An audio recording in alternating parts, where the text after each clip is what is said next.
14 à 15. Je lis au nom de Jésus. Le serpent était le plus rusé de tous les animaux des champs que l'Éternel Dieu avait fait. Il dit à la femme, Dieu a-t-il réellement dit, vous ne mangerez pas de tous les arbres du jardin? La femme répondit au serpent, nous mangeons du fruit des arbres du jardin. Mais quant au fruit de l'arbre qui est au milieu du jardin, Dieu a dit, vous n'en mangerez point, et vous n'y toucherez point, de peur que vous ne mouriez. Alors le serpent dit à la femme, vous ne mourrez point. Mais Dieu sait que le jour où vous en mangerez, vos yeux s'ouvriront et que vous serez comme des dieux, connaissant le bien et le mal. La femme vit que l'arbre était bon à manger et agréable à la vue, et qu'il était précieux pour ouvrir l'intelligence. Elle prit de son fruit et en mangea. Elle en donna aussi à son mari qui était auprès d'elle, et il en mangea. Verset 14.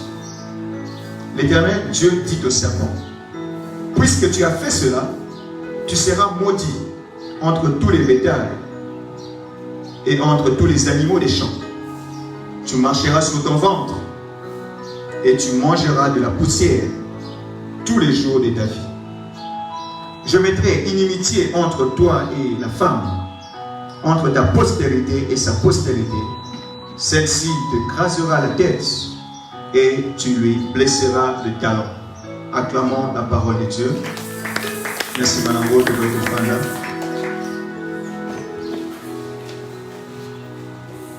Bien-aimé, na tombelio dimanche malam au nom de Jésus. Alléluia. Oyambiango. Péboye malam na présence d'Anzam. Et encore bon appétit. Parce que les attentes de Bolia, il va l'Anzam et il y a Molim. Alléluia. Nalombango ya mona banda nazotanga makomyo totanga ki nazotanga na lingala pour une meilleure compréhension.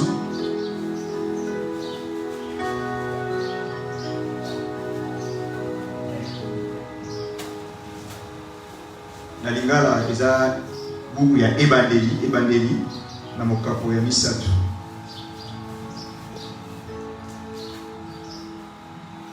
Moko kino na nakati ya banyama nyonso oyo Yawe Nzambe asalaki, nyoka azalaki nyama moko alekaki na mayele ya kokosa. Alléluia. Alléluia. Yoka bien lecture bien aimé. Pour la lingala est plus simple. Même quand on a compris que on était la français. Lingala déjà mon la mission. Alléluia. Nakati ya banyama nyonso Yawe Nzambe asalaki, nyoka azalaki nyama moko alekaki nyama mayele ya kokosa. Atunaki mwasi. Ya solo Nzambe apekisi te bolia mbuma ya banzete nyonso elanga te. Mwasi asongisi. Tokoki bolia mbuma ya banzete nyonso ya elanga. Kasi pona nzete oyo ezali na kati elanga Nzambe alobaki bolia mbuma na yango te. Bosimba yango pete soki te boko kufa. Nyoka lobi lokuta boko kufa ke. Nzambe alobaki bongo po ayebi te mokolo bokolia yango miso na bino ekufungwama bokokoma lokola banzambe pe bokozwa mayele ya koyeba makambo ya malamu na ya mabe. Mwasi amoni ke nzete yango ezali na mbuma ya elengi pona kolia pe kitoko pona kotala pe yango ezali malamu pona kopesa mayele. Yango wana akamati mbuma moko pe alei apesi pe mobali na ye bongo ye alei yango.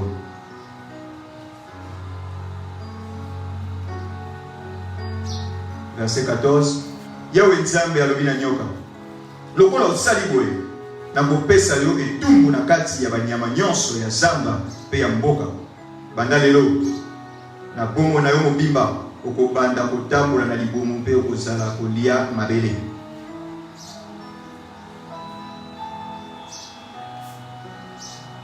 Na kosala te bozala banguna yo nyoka na mwasi. Libota na yo na libota na ye. Bango bakoniata yo na mutu pe yo okoswa bango na makolo. Quelqu'un dit Amen. Amen.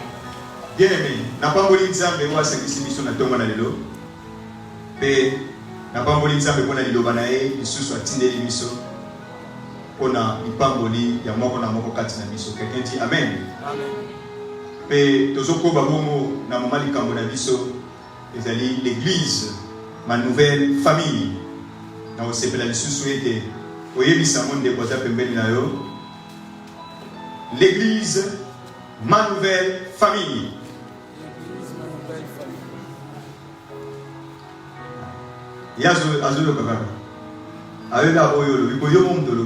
L'église, ezali libota na yo ya sika. Na lingala ya mwana. Église ezali libota na nga ya sika. Kino tango likanisiwo ya nzambe kofanda penza malamu na mutu ya bana na ye. Alléluia. Ezali possible mon nom santo sala moi mazotinda toujours liloba na ye lelo tozali na mokolo ya mine partie 4 ya même message au tozotea. Lelo ko pendeza mutu ya makasi. Boyoki litangi totangi ezali litangi moko vraiment ya somme. O esengeli bana na nzambe bakoka ko comprendre ngo. Soki na suite partie ya suka ya verset 15. Bible lobi ete nzamba lobi na nyoka lobi na kosala te bozala banguna yo nyoka na mwasi. Libota na yo na libota na ye. Bango bakonyata yo motu pe yo okoswa bango na makolo. Bien aimé, passage au baga ya mki omoni oyo ezana kati na ngona mabomba mimi nene o esengeli esunga bomo na yo. Quelqu'un dit amen. Amen. Ezana mabomba mi ezana kati na litangi oyo osoki kaka sosoli yango na lolenge mate ezoteyama na ndimisami ete kopambola makasi. Ngai na ndimisami ete vie na yo kozala changer à partir kaka ya parole moko soki okomprendre. Alléluia. Pour libamboli ya liloba na nzambe yaka soki okomprendre yango ekomisi yango ya yo ososoli yango mpe échanger bomo na yo. Alléluia.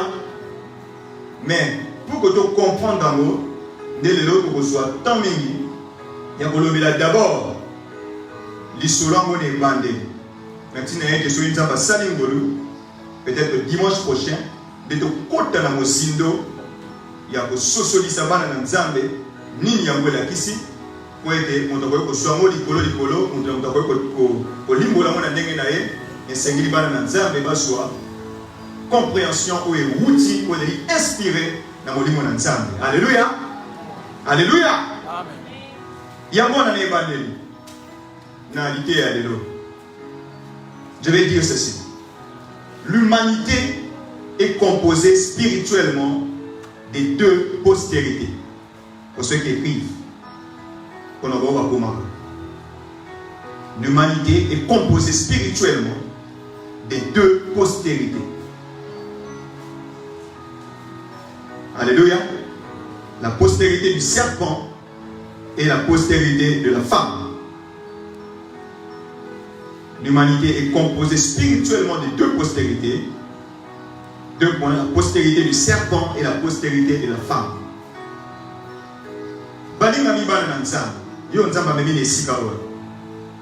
Yeba ete soki tango moni batu bazoleka na mokili batu bisika bofandi bisika nyonso tambolaka omonaka batu basi mpe mibali wana yo omonaka bango kaka na bonzoto na miso na yo ya mosuni yango na lingai naloba. Kasi na molimo batu wana yozomona bazali na molimo bazali na deux sorts. Alléluia. Na molimo bazali lokola bakitani mibale. Molongo to bakitani bazali bato bawuti bobele esika moko. Ndenge tozotangisa tozoteya na wetali libota Ils allaient voir là-bas, outil na tata moko. Alléluia. Parce que sémence m'a volé de bengi ba kitani. Ce qu'on a mon limo. La sémence ils allaient mi bali. Il y a un ba kitani pe bazali le lengue mi bali. Il y a en français deux postérités. Spirituellement. Alléluia. Dans mon souli peut-être qu'il y a famille dans mon famille interne. Famille dans mon famille interne. On a dit sur le Congolais avant on va au est, on va au sur le Kivu. On va au Kinshasa. On va au Maniema, on va au Kassai. On a pour la mindere parce que nous union c'est toute l'humanité. Mais spirituellement, ils ont dit qu'on a kitani combien? Mibali. Ngate na lobia mo Bible de tangi de mo de simiso. Et de liboso, ils ont bengi la postérité du serpent. Ça veut dire ba kitani ya nyoka. Ils ont le lengue Bible et bengeli. Alléluia. Si vous voyez pour la ligne Bible et bengi yango bongo. Parce que terme au Bible saléli, biso be ko saléli la terme biblique wana. Alléluia. Bakitani ya nyoka. Na bakitani ya mwasi. Voilà na molimo. Alléluia. Chaque fois que vous avez un passage, vous sache que exemple comme molimo ndo zotanga. Le léguement qu'on biso peu de zali katine siko. To wutili pa na bipa isime to yeba ngo. Boko to yeba malamu eloko nini la kisi ko zala mokitani ya nyoka. Eloko nini la kisi ko zala mokitani ya mwasi. Tango sosoli yango na sambele ke nzamba sala yongolo opona ko zala mokitani malamu. Alléluia. Mokitani malamu ezali mokitani ya mwasi to komona ngo to kolingola. Combien de postérités? Deux postérités.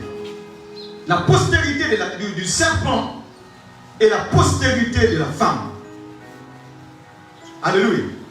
La postérité du serpent, ça veut dire que, abondamment, il y a un tata na maman, mais spirituellement, à soi, sémence, mon gogo, oh, zambe, mon babengi, et de sémence, il y a nyoka. Alléluia. La postérité de la femme, ça veut dire qu'abondamment, il y a un tata na maman, mais dans mon lit, moi, soit sémence, mon gogo, quand il y a un zambe, zambe, mon babengi, la postérité, la sémence de la postérité de la femme. La sémence divine. On a fait que babengi, la postérité de la femme. La postérité du serpent. Toi, tu vas quitter un nyoka, au-dessus de la arbre. Et ça dit banane. Ce sont des hommes et des femmes qui contredisent la parole de Dieu. Quelqu'un dit Amen. Alléluia. Ce que nous appelons la postérité du serpent, ce sont des hommes et des femmes qui contredisent la parole de Dieu. Ba oto bengi ba kitani ya nyoka bazali banani bazali basi pe libala oyo bazako nyata maloba ya nzambe. Alléluia. Chaque fois que nous avons nyata maloba nzambe alinga te Bible e bengi ko kitani ya nyoka, la postérité du serpent. Bien aimé, il n'est pas question que nous demandons la kitoko mingi te non. Chaque fois que nous avons un nzamba de l'Émoukidani, nyoka. Bien aimé, na tomo na lelo koyebe kozala yo. Ce qui vit na yo et nyata kama loba na nzamba. Sache que selon Bible, nzamba ko classer yo na oya bengi ba kitani ya nyoka, la postérité du serpent. Ils contredisent la parole de Dieu. Pourquoi nous disons cela? Parce que tout dans la Bible, dans Genèse 3, dans verset 4, Théoki Malam, et la Bible est ici biso, et dans mon Nzambe, atie Adam na Eva na kati na elanga. Bongo, apesi bango, mo peko ete, baliate, mbuma wezi laki na kati ya jardin. Pourquoi? Parce que Nzamba yebisa ki bango. Et que mon collègue lia moumana boko salani boko kufa.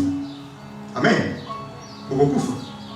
Car si tu t'ennuies curieusement dans chapitre 3, dans verset 4, tout le monde dit bon nyoka. Oh ya ki ko pousse na pene na moi si pas solisa. Mais dans verset 4, tant liboso d'abord tant tout ni moi si. Est-ce que Nzambe aloba ki tout ça que to lia moumana te mais na lombanga. Dans verset 4, le dernier mot, Nyoka, Aïkoloba, vous ne mourrez point. Dans la lingala, alors il le kuta, beaucoup faté. Alléluia. Ça veut dire que Agnati Maloba dans ça. Maloba dans ça, c'est simple. Et le baguette de mon liam ou mawana. Bino vous comprendre, vous comprendre, moi te voyez bani nganza mais la bini beaucoup kufa. Si vous voyez dans le baguette beaucoup kufa te. Dans le baguette le kuta. Et les bolobani Agnati Maloba dans ça. Peu importe le quoi épaissir raison de Maloba dans ça. Retenons tout simplement que Agnati Maloba dans ça. Si bon, est-ce que, n'est-ce pas que tout le monde a compris, chaque jour de vivre, le lingue de vivre dans cette amour, n'est-ce pas que tout le monde a compris bateau, Banyata Malobananza? Bien mes frères et sœurs, est-ce que tout le monde a compris bon mot? Tout le monde a bateau, est-ce que tout le monde a compris bon mot? Agnati Bena Malobananza, ça veut dire que, ah bon, amour, alors les abons motés, les la Bible, bon moté, n'est-ce pas? Oui, bon mot. Ça veut dire que la postérité du serpent existe. Le lenge moko nyoka anyate ki maloba na nzambe le bandeli. Le lenge moko pe batu kino le loto di basi pe ni bani. Baso koba ko nyata maloba na nzambe. Yamana Bible bengi ba moche baso salaka lokola nenge nyoka salaka. Yamana Bible pesi ba moko kombo wana bakitani ya nyoka. Quelqu'un est en train de comprendre? Ça veut dire que mon kitani ya nyoka ça veut dire que ah bon na nyoka te. C'est le même mot te. Ça veut dire azo sala makambo. Le lenge moko nyoka salaki ne bande. Makamba nini? Aza ko nyata maloba na nzambe. Nzambe lo biko kufa, ya lo biko kuta. Biko kufa te. Et il y a plein de gens comme ça aujourd'hui. Bien aimé, il y a beaucoup de gens comme ça. Bato ba nyata maloba na nzambe, baza ku bele. Koleka ba oyo mususu autre monde. Des gens qui contredisent la parole de Dieu. Avec force, comment vous allez le kota? Ah, nyoka. Non, la personne au courage voilà. Hein? Il y a un ensemble de kota. Mais pourtant, malheureusement, ça se passe comme ça. Mais bongo, bisika ni ndeto kuti, bizaleli wana ya kunyata maloba na nzambe. O esali ete, Bible lo ba ete. Ezali nde bakitali na nyoka. Molingami, je vais te dire vrai. Bisika oto kuti bizaleli wana ya konyata maloba na nzambe ezaka na mabota to utali. Eza libandati. Alléluia. Ce sont des vérités. Pour que si pour la aussi comprendre mon madame. Alléluia. To bota mi biso nyonso na mabota. Mais na mabota bisika to uti ndebe bisika oyo to yekoli pe to moni le ndenge nini konyata maloba na nzambe. Dans nos familles biologiques. Alléluia. Parce que même pétant nyoka, a pour ça qui moi si anya de malobananza, mais c'est pas quand katia libote. Mais moi toujours raté on le toujours libote. Après tout le la makanisa nzambe na wote libote on te bénit l'église. L'église dit amen. Et on te dit qu'il s'agit de nos familles biologiques. Mais comment? Par leur tradition, par leur coutume et par leur culture. On a toujours la postérité du serpent. Il s'agit de nos familles biologiques par leur tradition, coutume et culture. Bisika oyo, malobana nzambe nyatami, tolobi ezaka na kati ya mabota to bimeli. Libota nyonso to bimeli oyo ezali représenté awa, sans exception. Na wa ngana kati. Libota nyonso ezala mokili, sans exception. Alléluia. Sans exception, il y a école, et tout ça. Non, toutes les femmes. Mabota, le lengenini, et niateli le bananzam de lobi, na où est ma tradition. Na mabota, tu n'as bisika de fanda, tu kuti ba tradition. Tu kuti ba nini, ba coutume. Tu kuti ba nini, culture. Tu comme malade, voilà culture na mango. Tika mango. Ce que je dis à Tamalobana Nzambe, on est à Malamoute. Quand on va dire que la culture, on va se faire la rabatte, on va se faire la rabatte.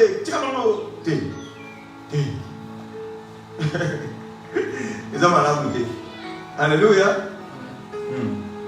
Il y a un moment où on Nzambe et de Sungabana Nzambe, ba matisa li Lobana Nzambe li kolo ya coutume.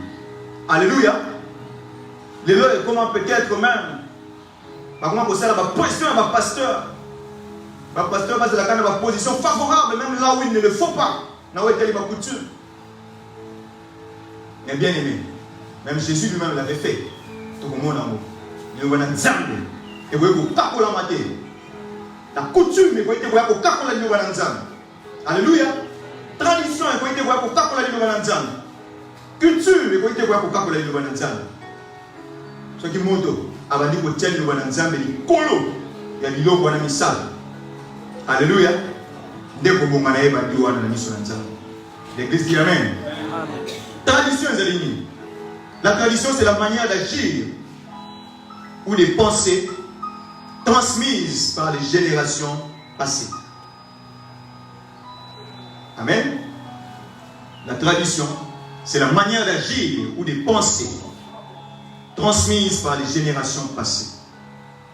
On demande une tradition, les amis, le lenge, il y a que ça de la makambo, tout le lenge, il y a que panza, le lenge, il y a que kanisa.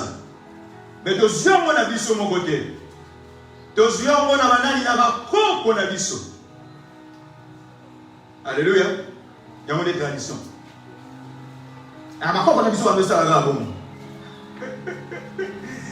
Alléluia. Il y a des gens qui ont des arguments comme ça. Ils sont en tout cas, banda beaucoup contre ça la garaboué. Pasteur, les gars, moi, contre ça la garaboué. Non, bien aimé. Ngana écouté à le bananzam. Pena écouté à le tombe le bananzam et l'icolo ya tradition. Alléluia. Ça veut dire qu'il y a même pas pourquoi passer la garaboué. Mais réponse n'est pas nini. Où t'as pas quoi qu'on a vu sur le banda pour ça la garaboué. Donc on a été dans un monde de négocier à Bolomolamo. Alléluia. Mais bien aimé, si on va le Bananzambe, il y a un modèle de négocier pour le bima dans le système au nom de Jésus. Mais c'est la nuance de tradition et pour contredire le Bananzambe. Et c'est une tradition zongassi. Le Bananzambe est qu'un de négocier. À moins que les Israéliens comme Oboyo, et ça, ils n'ont pas pété le Bananzambe. Mais il faut bien voir. Alléluia. Bien aimé, dès qu'on fait la vie, on va bien. La tradition.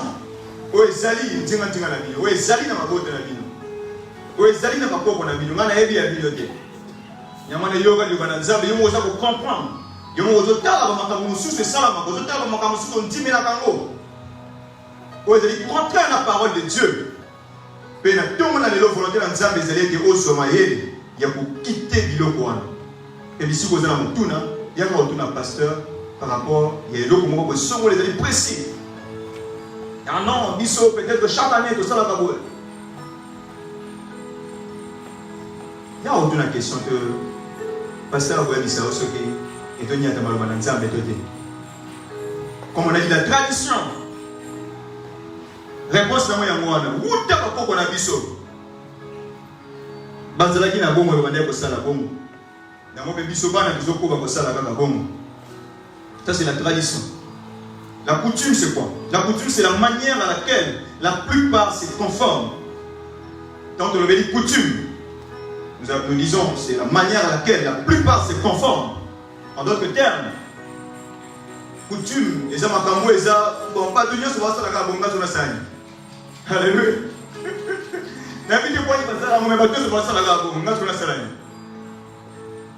Bien aimé, ce matin je suis venu te dire. Même matin et logo batonion sur bateau sale. Ce que Zakonia te malobana Nzambe ozala mutali boso ko sala ngote au nom de Jésus. Alléluia. Namana sepela na Nzambe na bayembaka. Atanda moko na kolanda Yesu. Nzela na Yesu de senga te bozele bele. Nzela na Yesu de senga te bomo na bato bele bazolanda mo. Pambate Bible le dit était ekuke ozo mema bato na libundi eza monene. Parce que vous avez battu dans le solo les alliés moqués. Il y a un Nzambe, sala ok. Alléluia. On va nous sur salaka bon. Na wenze ba tous ba salaka bon. Ah, bien aimé. Le gars oyé ba ni wana nzambe le biko sala nini na point.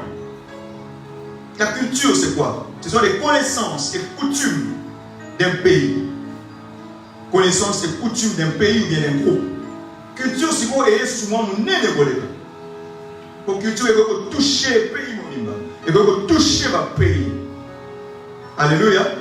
Et nous sommes les amatambo de coutume, la tradition, la coutume, la culture, la coutume on a ma bota, de bimeli. Ma bota na biso, les alliés, dans ma quartier, dans ma venue de Fandel, dans ma mboka de Fandel, plein de mokilio de Fandel. Ce sont des choses que nous avons trouvées ici dans le monde. Mais ces choses-là, bien aimées, il faut faire attention. Parce que ce sont ces choses-là qui, à un moment donné, contredisent la parole de Dieu. Alléluia. C'est la boquette qui s'y gagne tradition, coutume, culture. Le légué a battu à Kobanza, au Kanisa, au Salamakam. Tant que nous sommes au Koya, au Niak, au Wananzam, et moi, Nanzam, c'est la Keba. Alléluia. Pourquoi nous disons cela? Parce que le Seigneur Jésus lui-même, tant pas Yaki Namabe, Ayaki, côté les là, chaque fois ici, il y a une tradition, côté dans ma botte, et bandaki, qu'on y a dans le Wananzam, et bandaki, qu'on s'ala qui va tout ça, sans pour réfléchir. Pourquoi? Parce que désormais, et c'est des bateaux, par rapport à un Zamba qui va sale, quelqu'un dit Amen. Oui, bien aimé, sur l'église, c'est parce que Zamba qui était, au Bandako Salamakambo, Oyo, le Zamba et l'Indié au Samba. Il y a une église de Zumokumba, il y a un Lakisayo Maluba, Nanzamba. Quelqu'un dit Amen. Colossiens 2, chapitre 8. La Bible dit, prenez garde que personne ne fasse de vous sa proie par la philosophie et par une vaine tromperie, s'appuyant sur la tradition des hommes,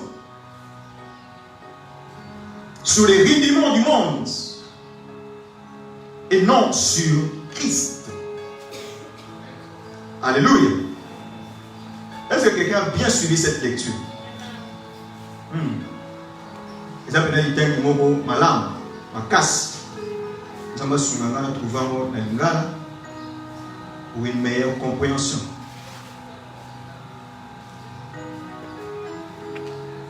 Colossiens 2, Colossiens chapitre 2, verset 8. La Bible dit, Bouquet, de Salamini, ah, il y a du mal. Mon côté à cause Sabino, na matière ya basekele pe ya lokuta. O ezali komona na lokolo ezali ya mayele. Nzoka nde ezali o ewuti kaka na bato. Amen. Nyonso wana ewuti na banguya ya bato ya mokili oyo. Kasi na Kristo te. Alléluia. Bien aimé, le Wanzambe le vini tout cela ni tokeba. Tokeba. Mwana Nzambe. Kontima na yo ufanye na Kinshasa. Kontima na yo kotonga na tolia PDD. Amen. Tolia PDD est-ce que bika la pasteur te? Est-ce que yeni? Yo bika pasteur John. Yo mono landa kai. Ah ne pasteur te. Azana lolenge ka ya mokili ya comprendre makambo. Yo mono landa ka tolia PDD. Bible vini osala nini? Osala keba.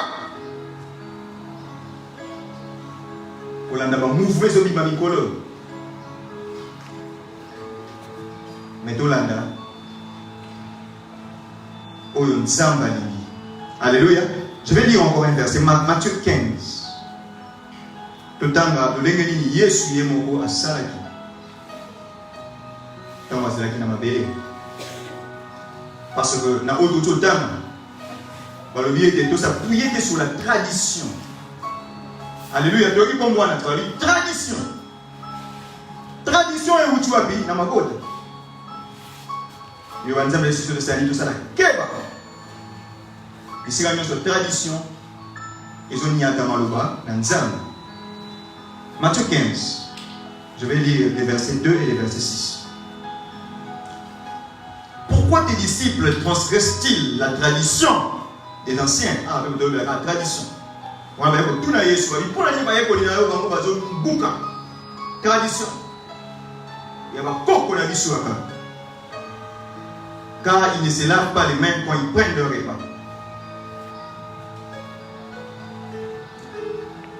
Réponse à Jésus, c'est là qu'il dit pourquoi contre la débat de la tradition. Mais aucune réponse à Jésus, il leur répondit. Et vous, pourquoi transgressez-vous le commandement de Dieu au profit de votre tradition?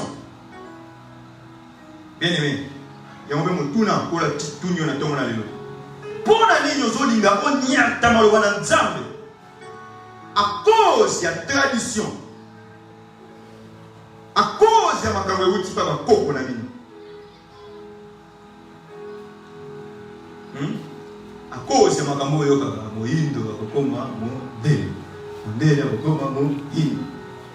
je passion ma place, tout ça.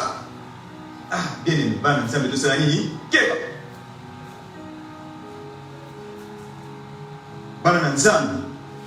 Il faut comprendre la parole. Tous de la même parole pour te défendre de cause de la noire. Parce qu'on a Christ a sali ici, na mindele na batu mwini. Alléluia. Des fois, on a une image de mon ah non, boxeur, mon mwini. A do pété mindele ma kofi on a vie. A do fouti ça et nyongo ya colonisation. Ah, on dit la document. Ah, on va tuer le CP là. Yesu a sali ici, batu mwini na mindele. On va dire Yesu a kufanyika kwa mindele. Yesu pas de la Guinée mindele. Alléluia. Les Européens, tout ça. Mais il y a qui le peuple sémitique, asiatique. Nous avons coulé le peuple libanais. Les Libanais ont dit les Libanais, ils ont dit que le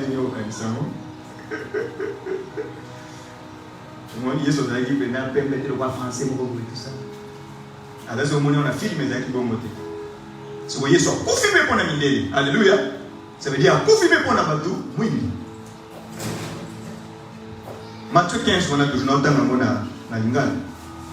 Pour la nini baye polina yo, bateau ça va mibé pour y avoir côté. Bien aimé, quelqu'un peut amener la question là. Moi de moi linda mibé papa koko. Ah tu n'avais pas la nini église tout ça comme mibé pour y avoir côté.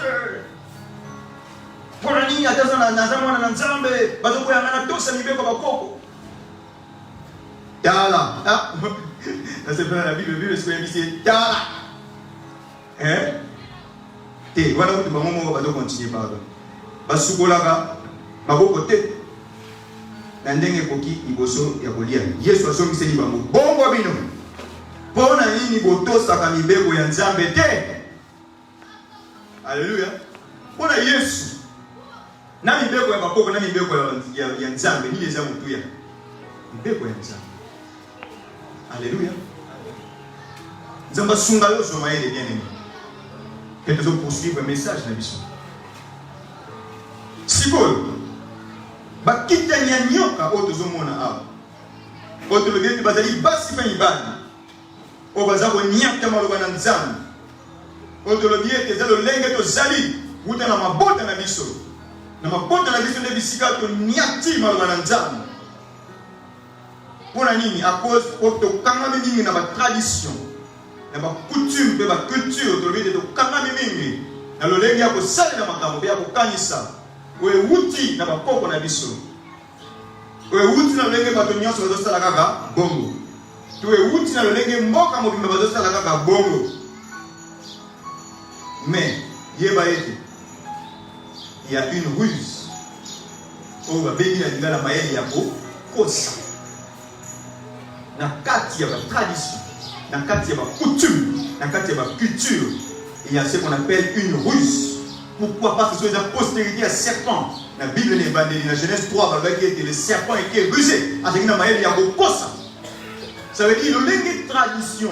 Le maël est tombé avec coco de Nia de Nzambe. Et ça le lengue moko, moins au comprendre que tu as de Nzambe.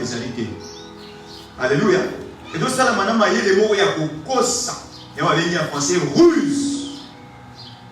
Le lengue. Je dis ceci. Ils le font avec ruse. Ça veut dire, premièrement, ils remettent en question la parole de Dieu pour ne s'intéresser qu'à la vie terrestre. Alléluia. Le lengue de Salama. Ça veut dire, ils remettent en question la parole de Dieu pour ne s'intéresser qu'à la vie terrestre. Alléluia.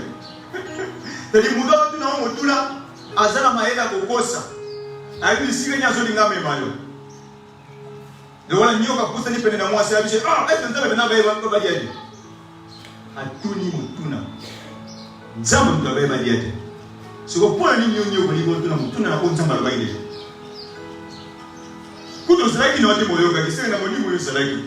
mais on a déjà beaucoup de tout remettre en question. C'est-à-dire que c'est déjà pour moi, mais comment on va suivre pour réfléchir sur ça. Ils remettent en question la parole. Ils vont dire que tout le monde est est-ce qu'il y a solo un samba qui est dit Zokane, yoga bisika, mais il y a beaucoup de choses. Quand tout le monde est est-ce que un samba qui est dit moi c'est un samba qui est dit sur le mais on a trouvé le diamant. Hein? Il y a des gens qui disent que c'est on est à 4. On est pas de la vie. Est-ce que un samba qui est dit que Suzanne dans le jardin? Vous savez, on est sur le moment. Tout le monde est dit Mama, Dondolo, tout le monde. Ah, mais, tout justement, la bosse a dit, mon corps est dans la catégorie jardin. On est déjà mal avec le diati. On peut le diati au coup faté. Ah, tout le monde. On a dit, on coup faté. Au moins, quel est le moteur sur le tout na azajana et yanona. Alléluia. Parce que nous, c'est là qui bon. Alors, tout le monde a mazali déjà et yanona. Aïe, maman, beaucoup faté. Yauto lobiete tango ye asali tango bandi ko tuna maluba na nzambe momituna tango bandi ko tuna momituna yino ko ezalaki important pour na ezalaka bongo ya se mabela. Pourquoi te lobi bongo? Parce que nzambe lobi beaucoup kufa nzambe lobi mokolo bo lia mo beaucoup kufa ya lobi te mokolo bo lia mo beaucoup kufa te ba mi bale bien mi ba lo belo mo wati landa malama. Parce que la kufa mon côté. Il y a un vie de Satan à zéna maïla kokosa. Ayebi son qui a kufa nzamba zolo bela. Si au moins la batwa. Bon, il me a fait cet exemple dans la moto de respecter à ma casse Abraham. Exemple est même ici et moi là. La Bible va tout dire. Mon continue va tout dire. Abraham. Au moins c'est là.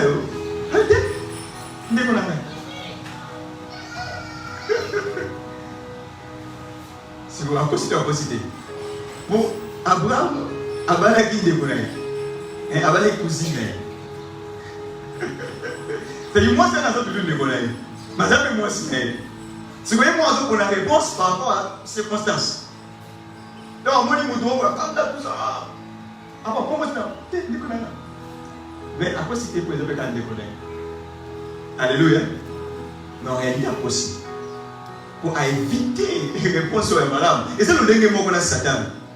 Aïe malam. Tant que Zamba le dit, mon col pour dire mon koufa. Aïe malam. Koufa ni Zamba va dire kolobela. Et c'est que koufa ya mon lim. Mais il se voit dans ma zone que mon koufa, il y a zone de la koufa ya nous autres. Ça veut dire quoi ça? On dit mon kogoliam. On revient dans la tambour. Alléluia. Mais on Zamba yebi ça qui va moi dire que mon kogoliango na mon limbo c'est la limbo. Alléluia. Alléluia. Na mon limbo boyo kanina Nzambe ko c'est la limbo katana. Ndenge bato ba komandelo. Na mon limbo connexion na Nzambe ko katana. Na molimo okende déjà, okende déjà, otie déjà pas moi qu'on a dit felo, c'est d'accord, parce qu'on a dit ko okende makomi balé na felo. Donc on va dire mais Satan a c'était beaucoup faté azolobela ye kufa ou ezali ya mosu. Et ça il y aura la raison. Mais ma conséquence, il y a Oli Lobana Nzambe alobaki, Oli Lobana Nzambe et lobaki et Mandebe Kola. Ça veut dire Satan, il est ajouté la caga, Makambo et Zamokilo. Il s'appelle le lingue mon bien aimé. Pourquoi essayer de la keba dans ma tradition, la vie, ma coutume? Parce que il y a un peu de la mingi. Bon, moi, il y a un sama béa. Alléluia. Il y a un peu de la mingi Golia, au Mela, au Lata, au Balissa, au Salaboué, au Batelamboka, tout ça. Il y a un peu de la Makambo et Zamokilo. Nous avons dit le Wananzam et Sotala, bon, moi, Zoya, après mon kilo. Alléluia. Et tu dois comprendre cela. Ne sois pas comme les hommes qui disent, bon, mangeons et vivons encore, nous mourrons demain. Hein? On a besoin, la culture est à vous. On y a tombé là, tout ça. On a dit, faire le bien c'est aux aladés, tout ça. Hein? Ah, mais c'est moi, tout ça. On a dit, faire les aladés.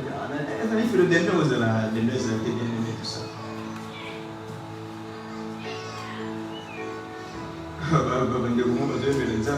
parce que quelques jours, je suis là. On Nzambe, on est au dans un appareil, la fin qui monte, bébé la pointe, tout ça. Et puis là, on a dit tout ça. Mais comment on a eu les gosses, pourquoi on appelle ma caméra comme on les a mon kilo. Alléluia. Ma venue sur mon kilo, la quinte se passe à la bombe, j'ai une nuance, c'est là, quelque part, tout ça. On les a mon kilo.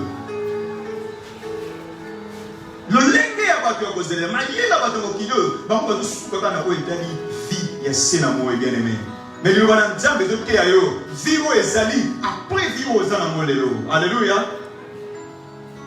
Mais le voilà Nzambe de Kéayo bien aimé pour battre la lobby nayo, si manayo pour kufa. Alléluia. Mais le voilà Nzambe de Kéayo, au sala keba, n'a été au boum qui s'est place la présence na tata. Il faut confier les mots aux alayomoko. Aux alayomoko. Attends, tu comptes à la maman pour aux alayomoko. Aux alayomoko, n'est pas comme mon lili. Attends, la serre au pasteur à yémo sambela. Ah, bien aimé. Biso, ce que tu as confié de rajouter pour te sambela pour n'amouer. Tu vas confier si déjà. Tant que tu es à y des attentes à moi à Zanabomo. Tu sais, merci mon pote, vous changer de décision ensemble pour la voter. Et c'est une décision, il y a un ensemble qui est en a alléluia. On a Koufi, on va saluer, on va prier, on va tout ça. Non, ça ne va rien faire, bien aimé. Pour nous, nous avons en a alléluia. Pour nous, tout ce qui est en a pour nous, on le banzambe tindio parce qu'on le banzambe tindio y a besoin battre là pour mon ayo après au kufa parce que au kufi nyonso zola na sena mokila e ko tika na namo biloko na coutume de tinda biloko tradition de tinda yo e ko tika ozo coutume senga ete muto na so kufi to za kileki na yo yo ko za yaya o so biloko na ye tout ça bien aimé ça biloko mokila biloko na ko tika na yo ko kufa ko tika pe bam. Alléluia. Tu vas dire le Nzambe le héritage, pas un héritage. On Nzamba pesi na baboti. Et c'est que les locaux, il y a baboti qui ne pas ban. Chaque fois que ma famille est ah non, ils sont tous au ndambu pourquoi? Mtu ayebi le Nzambe. Atatonga ya pamba kwa soit. Et c'est un nani, pas nani. Vous pas aussi bien le pas kufi pe ban na ebazo. Bon moni exemple comment pour ça attention à la coutume. Aujourd'hui, à moi de mettre notre symbole, c'est un exemple. Et de ça, on a ruse. Pour les autres, la vie où ils ont kilo. Vie où ils ont la scène à ma belle. Je l'ai dit, Satan. Dieu m'a pas tel qu'il y a la vie où ils ont la scène à mon kilo. Avec le coup, il y a un problème. Satan n'a jamais s'intéresser dans le côté de l'eau. Alléluia. C'est-à-dire que vous pouvez savoir camper dans mon kilo bien aimé. Alors comme ça, moi, je suis mal et tout va se rendre. Tant que les gars vont nous avoir fait ça, on a l'avantage. Pourquoi pas ils sont au gouvernement? Au gouvernement? On va te dire, c'est l'ordre, c'est l'ordre. Bien aimé, on va dire, c'est bon. Alléluia. On va dire, c'est bon. Des fois même, on va dire, on sait quand ça me pardon. Bien aimé. On sait quand ça me pardon, il y a un problème. Mais conséquences dans l'amour, nous sommes toujours. Alléluia. Alléluia. Mais deuxièmement, pourquoi tu le dis? Et ça, les liouana, il y a mon kili, il y a ma gota. Et ça, il y a ma benaka, tu peux dire ça, il y a ton niaka, pourquoi? Ils vont au-delà.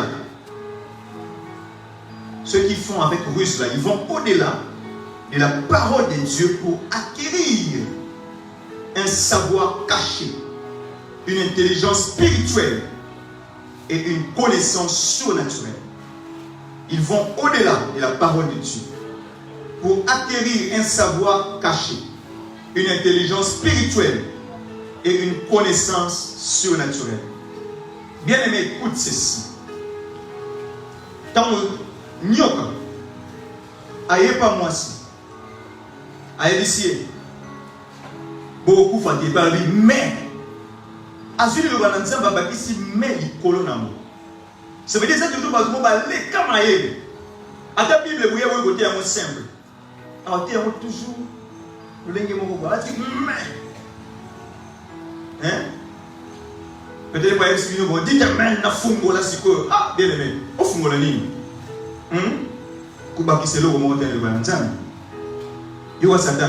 Il y a des gens qui ont mais, pour moi, Satan, c'est un grand prédicateur. Dans la voie, il y a moi aussi. Je me mets au habit, dans le samba. À s'appuyer dans la parole de Dieu. Et moi, je suis une capacité. Il y a comprendre la parole de Dieu par l'Esprit de Dieu. Parce que c'est point que je le mets là, où il doit toucher, où il continue pour déformer la parole de Dieu. À tel point que je vais dans ma moussous. Je vais dans ma nzambe, mais je vais dans ma nzambe. On a quatre ans, je vais compliquer ma gamme. Je vais dire, vous n'avez pas de mais, le Bananzam de Zoba, mais, au-delà de la parole de Dieu. Mais Dieu sait que Zambayébi était. Makamon Zambayébi, où est-ce solo? Zambayébi, c'est comme moi, c'est. Alléluia. Zambayébi, c'est moi, c'est quand où est-ce malam. Mais où est-ce que au salaire m'a bé? Où est-ce que au salaire était? Akabwana, Boyoka Naye, Akwa Boyebissamote, Yokan Zambayébi était.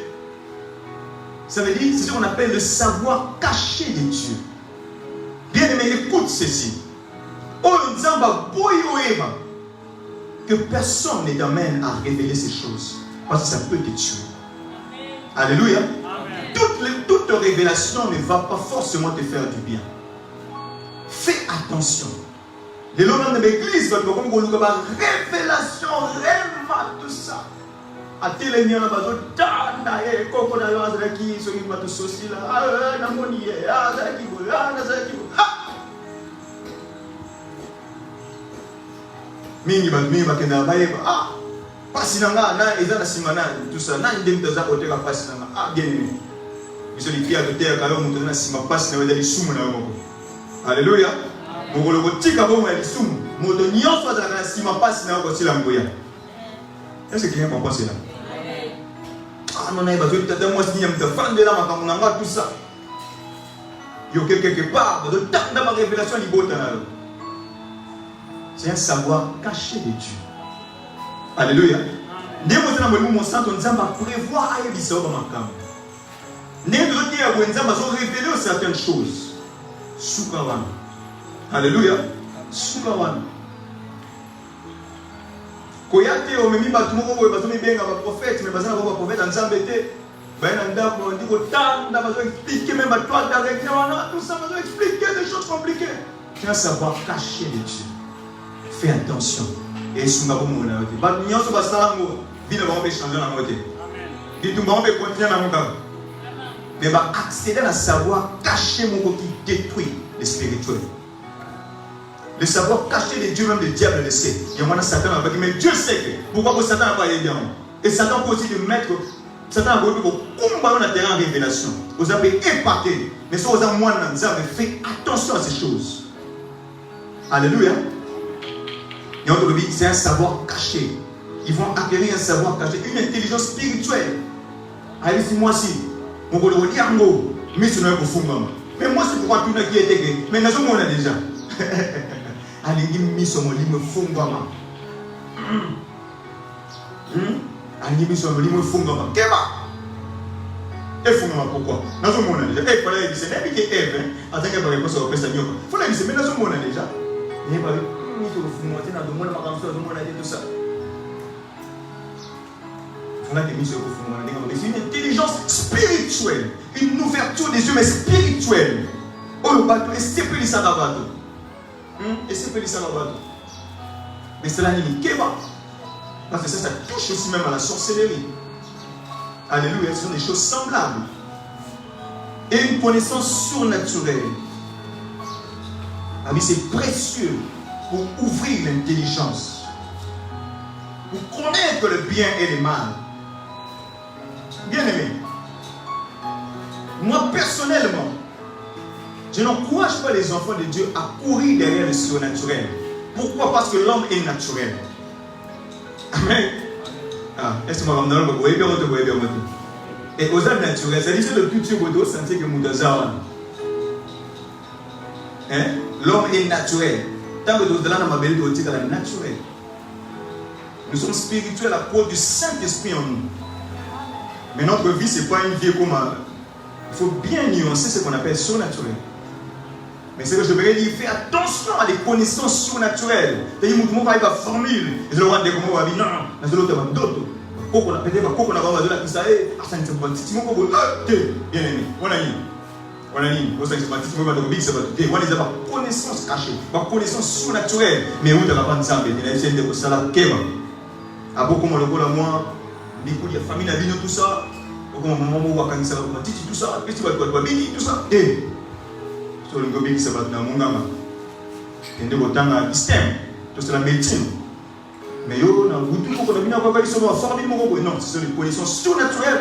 Dès que moi, on a dit, on va dire, initier le babongo, télémélange, on va dire, c'est pasteur, assemblée, la kanga, d'autres, voilà. Ils ont le porte, c'est des connaissances surnaturelles.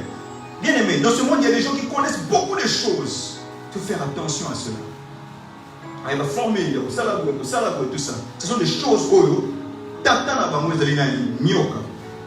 mais bien aimé, j'aimerais aller pour finir mon message. Parce que nous avons dit beaucoup de choses par rapport à la postérité du serpent. Mais je ne peux pas finir sur la postérité de la femme. Et ça c'est très simple. La postérité de la femme, ce sont des hommes et des femmes qui gardent la parole de Dieu. Est-ce que l'église peut dire Amen? Est-ce que les gens qui sont là pour garder la parole de Dieu sont ici qui disent encore Amen? Amen. Et qui t'aime à moi si dans la moisi la moisi au Satan a constaté. Nous avons toujours moisi qui na makanis na nzambe. Alléluia. Nous avons bien aimé. Peu importe où Satan a ça na bomo na yo, peu importe ne ba dévier yo, ne ba dévier destin, ba dévier étoile na yo. Mais ton nzamba zotala yo, nzamba zo toujours na capacité à koyeba. Première version va quelle la yo. Alléluia. Avant que mon mari va dévier. Dieu est toujours capable de voir cela. Il y a un temps moi, c'est la postérité de la femme. Dieu voyait toujours cette femme-là avant la chute. Alléluia. Il s'agit de la véritable église de Jésus-Christ. Parce que Kanissa était le bas qui était. Dans mon Zamba, quel est le niveau de réalité dans ma Kanissa Nzamba, c'est là qui est toujours une église. Mais maintenant, moi, si je suis souvent qui m'a ma Kanissa Nzamba, c'est toujours une niveau de église. Et cette postérité de la femme là, c'est l'église. Ici, quand ça va être pour fan du cerveau, c'est la véritable église de Jésus-Christ. Pas n'importe quelle église, mais la véritable église de Jésus-Christ. La définition de l'église, c'est qu'elle doit appartenir à Jésus-Christ. Alléluia. Sur l'église, c'est à Jésus Massi, à qui était, il y a un mot de cette salle. Église de Jésus ici. Alléluia. C'est lui le maître. C'est lui le Seigneur. C'est lui le boss. C'est lui le souverain. Oh, il y a des émissions de ça. Alléluia. Amen. Alléluia. La véritable église de Jésus-Christ. Oh, il faut que si vous avez un Nzambe, tradition, coutume, formule, comment la Jésus. Alléluia. La véritable église de Jésus-Christ. Bien aimé, vous allez c'est moi, vous avez Nzambe dans la vie. Vous allez c'est moi, vous écoutez. L'église ici, comme vous dites, vous avez Nzambe, bien aimé.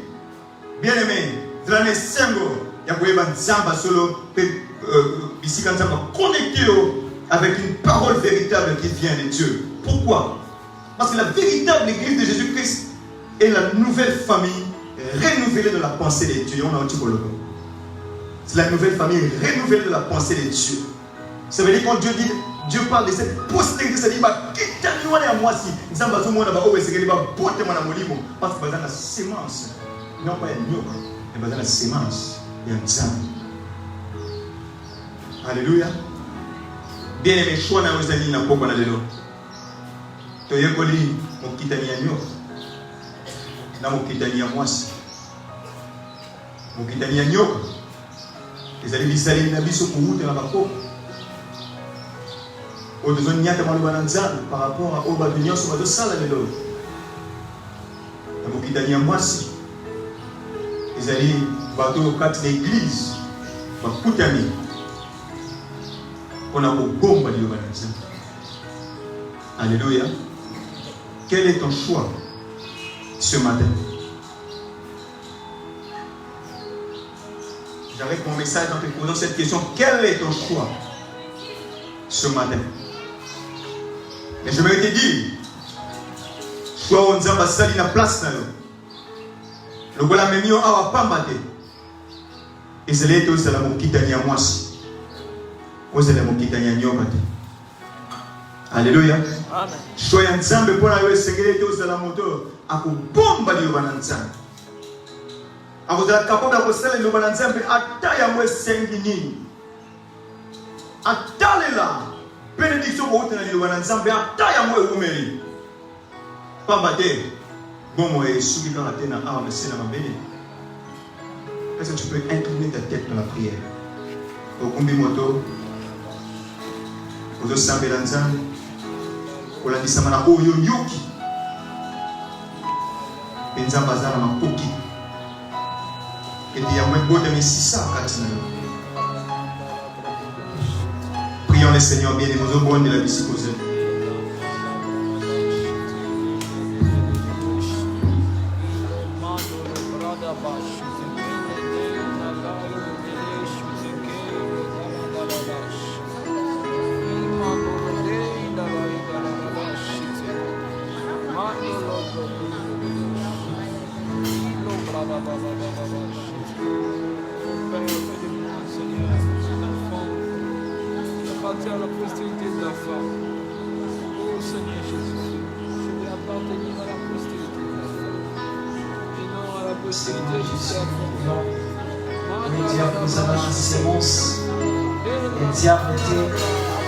Mais nous voulons vraiment avoir de la sémence de Dieu.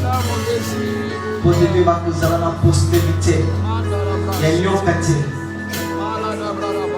a le Dieu le Tout-Puissant. Mais plus la cause à la catine. Oh Seigneur Jésus, c'est ça notre prière ce matin. La moyenne des habitants de l'Inabisonatango, alléluia.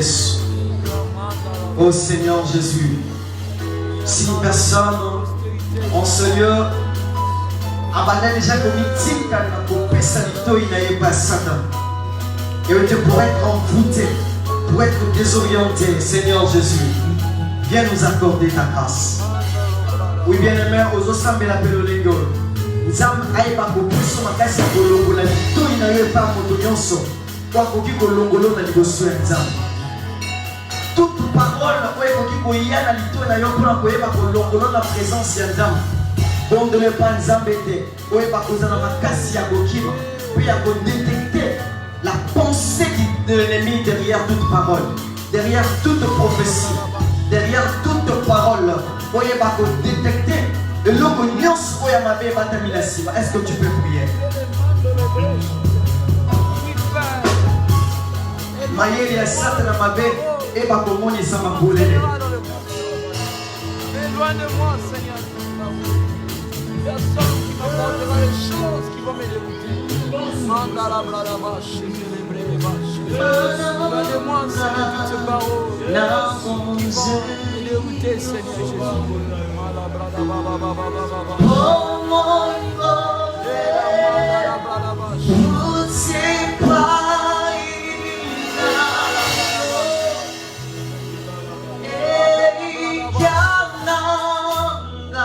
Ezali Senhor Yesu Yamba no yembo nabo amotema ekizema motema nabo serio omoi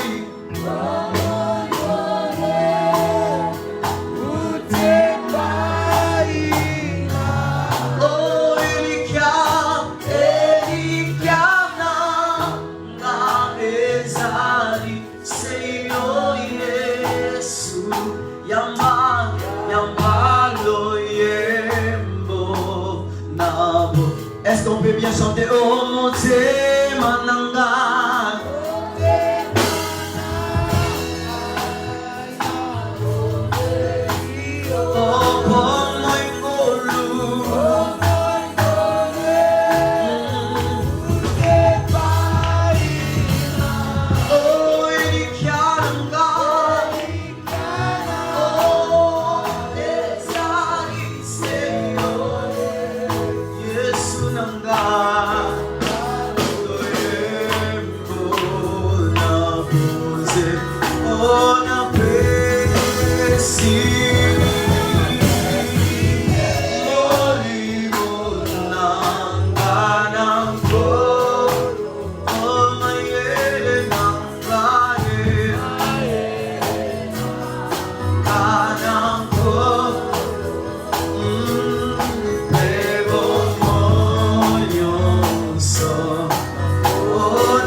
Est-ce que tu peux chanter ça avec tout ton cœur?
Seigneur là où le sang. Est-ce que tu peux bien le faire? Aujourd'hui, tu l'as Yesu maboko makasi.